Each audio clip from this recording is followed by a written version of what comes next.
Hello दोस्तों, मेरा नाम राहुल है। उम्र अभी 19 साल की है और मैं 12वीं क्लास में पढ़ता हूँ। यह कहानी मेरे और मेरे बचपन के दोस्त विकी की और उसकी मम्मी की है। मैं उन्हें आंटी कहता था।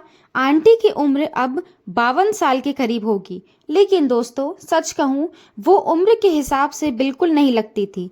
उनका गेहुआ रंग ऐसा था जैसे सूरज की किरणें उस पर खेल रही हों। लंबे भूरे बाल जो अब हल्के से ग्रे होने लगे थे, लेकिन फिर भी उनकी खूबसूरती को और निखार देते थे।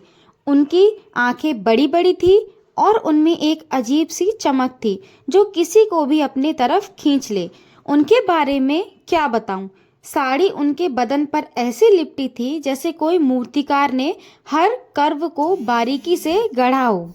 उनकी कमर अभी भी पतली थी और जब वो चलती थी तो साड़ी का पल्लू हल्का सा हिलता था, जो उनके हर कदम को और आकर्षक बना देता था। मैं जब छोटा था तो इन बातों पर ध्यान नहीं देता था, लेकिन अब जब मेरा शरीर और मन दोनों जवान हो रहे थे, मेरी नज़रें बार बार उनकी तरफ जाने लगी। मैं और विक्की बचपन से दोस्त थे। हमारी दोस्ती ऐसी थी कि लोग हमें सगे भाई समझते थे। स्कूल में साथ पढ़ना, ट्यूशन में हंसी मजाक करना, शाम को पार्क में फुटबॉल खेलना और कई बार रात को एक दूसरे के घर रुक जाना। विक्की का घर मेरे घर से बस एक मोहल्ला दूर था।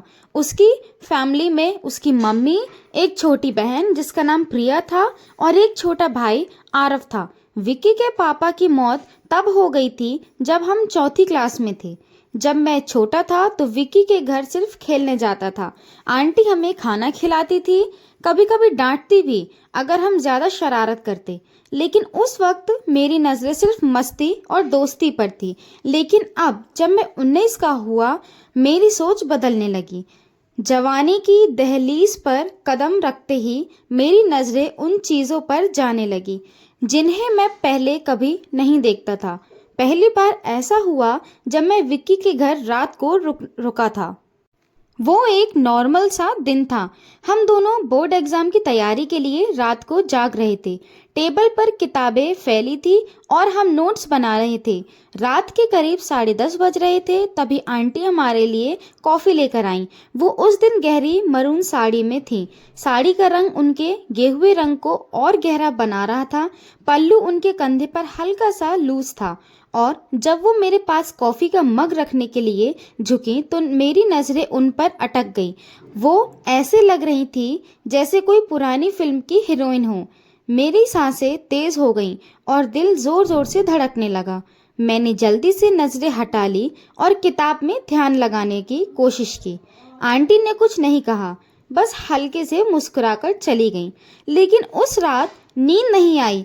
मैं बार बार उस पल को याद करता रहा। उस रात के बाद मेरी दुनिया बदल सी गई। मैं विक्की के घर पहले से ज़्यादा जाने लगा।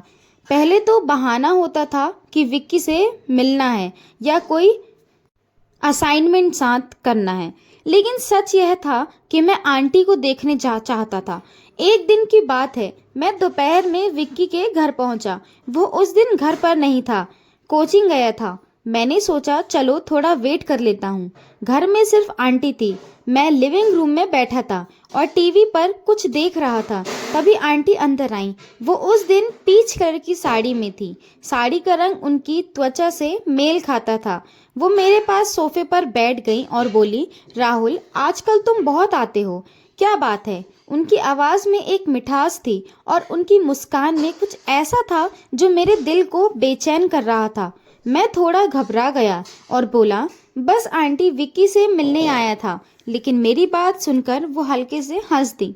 विक्की तो कोचिंग गया है, फिर भी तुम रुक गए, उन्होंने कहा।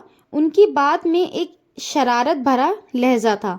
मैं कुछ बोल नहीं पाया, बस सिर झुकाकर मुस्कुराया। तभी वो उठी और बोली, चलो कुछ खाने को बनाती हूँ, तुम भी मेरे साथ किचन में आ जाओ। मैं उनके पीछे चला गया। किचन में वो सब्जियां धो रही थी। गर्मी का दिन था और उनके गले पर हल्का सा पसीना चमक रहा था। उनकी साड़ी का पल्लू हल्का सा नीचे खिसक गया था और मैं बस देखता ही रह गया। तभी एक प्याज उनके हाथ से फिसलकर नीचे गिर गई। मैंने झट से उसे उठाने की कोशिश की और वो भी नीचे झुकी। उस पल में हमारा सिर आपस में टकरा गया। मैंने उनकी तरफ देखा और वो हंस पड़ी। उनकी हंसी ऐसी थी जैसे कोई झरना बह रहा हो। देखकर नहीं चलते राहुल, उन्होंने मजाक में कहा। मैं हंस दिया, लेकिन मेरे दिल की धड़कनें तेज हो गईं। जैसे ही वो उठी, उनकी साड़ी का एक कोना मेरे जूते में फंस गया। मैंने उसे छुड़ाने की कोशिश की और उस दौरान मेरा हाथ उनकी कमर को हल्का सा छू गया। वो एक पल के लिए रुक गई। उनकी सांसें तेज थी और उनकी आंखों में कुछ ऐसा था जो मैं समझ नहीं पाया। फिर वो मुस्कुराई और बोली, चलो कॉफ़ी बनाते हैं। मैं बस हाँ में सिर हिलाकर खड़ा रहा। उस दिन के बाद मुझे एहसास हुआ कि आंटी मेरे लिए सिर्फ विक्की की मम्मी नहीं थी, वो कुछ और थी जो मेरे दिल को बेकरार कर रही थी। फिर आया विक्की का बर्थडे। उसने मुझे अपने घर पर बुलाया। मैं सुबह से ही तैयार होने लगा। नई टी शर्ट पहनी, बालों को स्टाइल किया और थोड़ा सा डियो लगाया। मन में एक अजीब सी उत्तेजना थी। मैं जानता था कि वहाँ आंटी होंगी और उनकी एक झलक मेरे लिए सब कुछ थी। जब मैं विक्की के घर पहुंचा तो वहाँ पहले से गेस्ट जमा थे। विक्की मुझे देखकर खुश हुआ और बोला, आजा यार, आज पार्टी करेंगे। मैंने हाँ में सिर हिलाया, लेकिन मेरी नज़रें आंटी को ढूंढ रही थी। तभी वो बाहर आई। दोस्तों, सच कहूँ, उस दिन वो किसी अप्सरा से कम नहीं लग रही थी। उन्होंने गोल्डन बॉर्डर वाली ब्लैक साड़ी पहनी थी जो उनके गेरुए रंग को और चमका रही थी। साड़ी उनके बदन से ऐसे चिपकी थी जैसे हर कर्व को हाईलाइट कर रही हो। उनकी बड़ी बड़ी आंखें और वो गुलाबी होंठ जो हल्के से मुस्कुरा रहे थे। मैं बस देखता रह गया। गेस्ट की भीड़ थी, लेकिन मेरी आंखें बार बार उनकी तरफ जा रही थी। केक कटिंग का टाइम आया। विक्की ने मुझे अपने पास बुलाया और हमने साथ में कैंडल्स बुझाई। सब तालियां बजा रहे थे, लेकिन मेरा ध्यान कहीं और था। आंटी पास थी और उनकी साड़ी का पल्लू हल्का सा लहरा रहा था। तभी एक गेस्ट ने उनसे कुछ कहा और वो हंस पड़ी। उनकी हंसी मेरे कानों में गूंज गई। केक कटने के बाद सब इधर उधर बट गए। मैं विक्की के साथ बैठा था। तभी आंटी ने मुझे आवाज़ दी, राहुल ज़रा इधर आओ, मेरी हेल्प कर दो। मैं उनके पीछे किचन में गया। वो वहाँ कुछ प्लेट्स अरेंज कर रही थी। मैंने एक ट्रे उठाई और उन्हें देने के लिए आगे बढ़ा। तभी मेरे हाथ उनके हाथ से टकरा गया। उनकी उंगलियां मुलायम और गर्म थी और मेरे बदन में जैसे करंट सा दौड़ गया। मैंने उनकी तरफ देखा। वो मुझे देख रही थी। उनकी आंखों में एक चमक थी जो मेरे दिल को बेकरार कर रही थी। तुम बहुत अच्छे हो राहुल, उन्होंने धीरे से कहा। उनकी आवाज़ में एक जादू था। मैं कुछ बोल नहीं पाया, बस सिर झुकाया, मुस्कुराया। लेकिन उस पल में कुछ ऐसा था जो मुझे अंदर तक हिला गया। विक्की के बर्थडे की रात के बाद मेरा मन पूरी तरह से बदल गया। आंटी की वो मुस्कान, उनकी आंखों में वो चमक और उनके हाथ की वो गर्माहट, यह सब मेरे दिमाग में निकल ही नहीं रही थी। मैं रात को सोने की कोशिश करता, लेकिन नींद नहीं आती। आंखें बंद करता तो आंटी का चेहरा सामने जाता। उनकी साड़ी में लिपटा हुआ वो सुडौल बदन, सब कुछ मेरे सामने बार बार घूमता। मैं समझ नहीं पा रहा था कि यह क्या हो रहा है। एक तरफ मुझे लगता था कि यह गलत है, वो मेरे दोस्त की मम्मी है, लेकिन दूसरी तरफ मेरा दिल उनकी तरफ बार बार खींचता था। अगले दिन स्कूल में विक्की से मुलाकात हुई। उसने मुझसे कहा, यार तू कल बहुत खोया खोया सा लग रहा था, क्या बात है? मैंने हंसकर टाल दिया और बोला, कुछ नहीं, बस थक गया था। लेकिन सच तो यह था कि मेरे दिमाग में आंटी की वो एक झलक घूम रही थी। उस दिन स्कूल से लौटते वक्त मैंने सोचा कि मुझे विक्की के घर जाना है। कोई बहाना ढूंढना पड़ा, लेकिन उनकी एक झलक तो देखनी ही है। शाम को मैं विक्की के घर पहुंचा। उसने दरवाज़ा खोला और बोला, आजा, आज फिर स्टडी करेंगे। मैं अंदर गया। विक्की के रूम में हम किताबें लेकर बैठ गए, लेकिन मेरा ध्यान पढ़ाई पर नहीं था। तभी आंटी अंदर आई।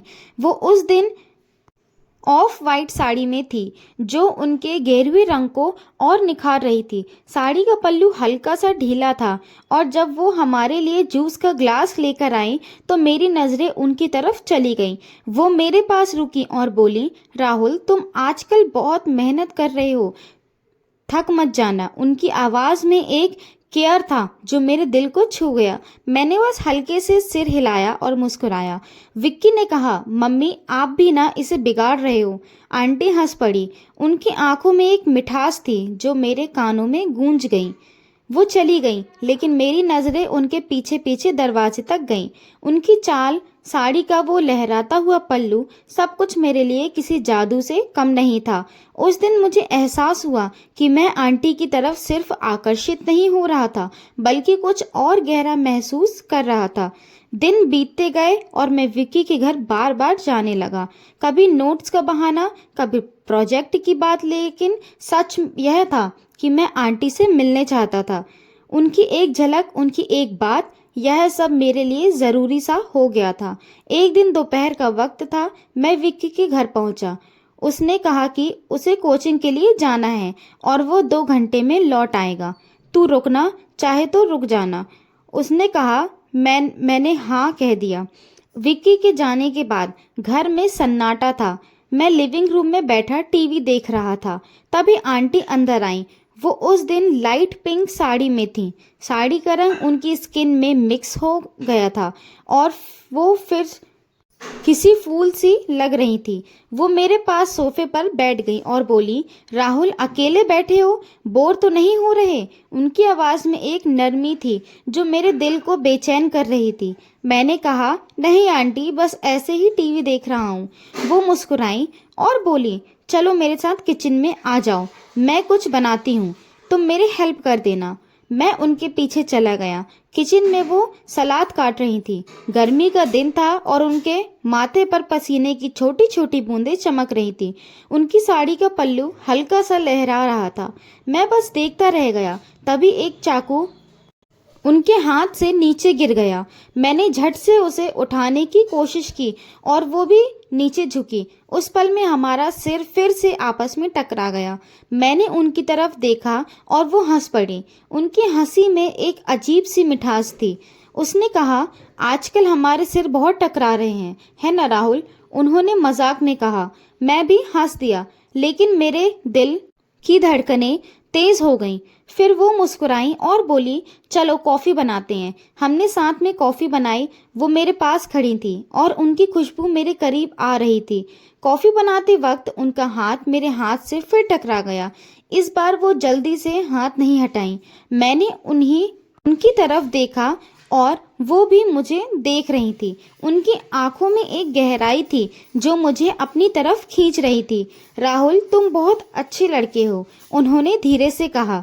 उनकी आवाज़ में एक कशिश थी। मैं कुछ बोल नहीं पाया, बस सिर झुकाकर मुस्कुराया।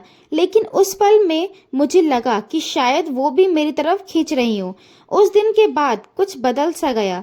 जब भी मैं विक्की के घर जाता, आंटी की नज़रें मुझ पर ठहरी रहती। उनकी बातों में एक अलग सा लहजा आने लगा था। एक बार ऐसा हुआ कि मैं विक्की के रूम में उसका इंतज़ार कर रहा था। वो बाहर गया था। आंटी अंदर आई और बोली, राहुल ये कपड़े ऊपर शेल्फ में रख दो, मेरी रीच नहीं हो रही। मैंने हाँ कहा और उठा। वो मेरे पास खड़ी थी और जैसे ही मैं शेल्फ की तरफ हाथ बढ़ाया, मेरे कंधे उनके कंधे से छू गया। उनकी सांसें मेरे इतने करीब थी कि मैं उन्हें महसूस कर रहा था। मैंने कपड़े रखे और पीछे मुड़ा तो वो मेरे ठीक सामने थी। उनकी आंखों में एक चमक थी। तुम बहुत हेल्प करते हो राहुल, उन्होंने धीरे से कहा। उनकी आवाज़ में एक नरमी थी जो मेरे दिल को छू रही थी। मैं बस मुस्कुराया और वहाँ से निकल आया। लेकिन उस दिन मुझे समझ आया कि आंटी भी मेरी तरफ खींच रही हो। उनके पति को गए हुए सालों बीत चुके थे। शायद वो भी उस प्यार को तरस रही थी जो उन्हें कभी नहीं मिला। धीरे धीरे हमारी बातें बढ़ने लगी। कभी वो मुझे अकेले में बुलाती, कभी छोटी छोटी बातों पर हंसती। एक बार रात को मैं विक्की के घर रुका। विक्की सो गया था। और मैं पानी लेने किचन में गया। वहाँ आंटी पहले से थी। वो उस वक्त साड़ी में थी जो उनके बदन को और हाईलाइट कर रही थी। नींद नहीं आ रही, उन्होंने पूछा। मैंने कहा नहीं आंटी, बस ऐसे ही। वो मेरे पास आई और बोली मुझे भी कभी कभी नींद नहीं आती, अकेलापन कभी कभी बहुत सताता है। उनकी आवाज़ में एक उदासी थी। मैं समझ गया कि वो क्या कहना चाहती थी। उस रात हम थोड़ी देर बात करते रहे। वो मुझे अपनी ज़िंदगी की छोटी छोटी बातें बताने लगी। कैसे उनके पति के जाने के बाद उन्होंने बच्चे को पाला, कैसे दिन रात मेहनत की। उनकी बातें सुनकर मुझे उनके लिए और रिस्पेक्ट होने लगी, लेकिन साथ ही एक अजीब सा प्यार भी बढ़ने लगा। वो मुझे सिर्फ विक्की की मम्मी नहीं लग रही थी, वो एक ऐसी औरत थी जो मेरे दिल को छू रही थी। फिर एक दिन ऐसा आया जब सब कुछ बदल गया। विक्की को स्कूल के बाद किसी काम से बाहर जाना था। उसने कहा कि मैं घर पर उसका इंतज़ार कर लूं। मैं अकेला था और आंटी भी घर पर अकेली थी। वो मेरे पास आई और बोली कंटिन्यू।